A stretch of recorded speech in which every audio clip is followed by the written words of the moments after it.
Secondly, I think that how consumers behave post-COVID will depend on their experiences during coronavirus itself.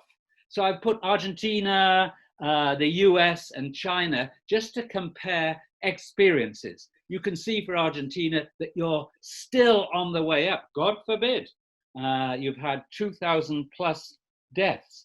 But on a deaths per million, you're at 46.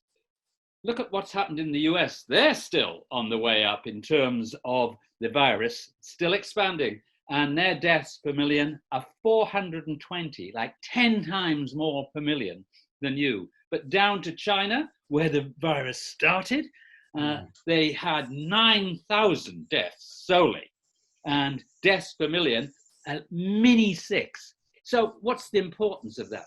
I think consumers, depending on the experience they have during coronavirus, will respond accordingly. So in China, why wouldn't you go to a restaurant? Everything seems to be going back to a normal. On the other hand, in the US, wow, you've still got to hold on because it's a frightening world out there. In the UK, for example, our deaths per million are 700. And older people in particular are very resistant about going out to restaurants, etc. And when will we recover once we're out of COVID?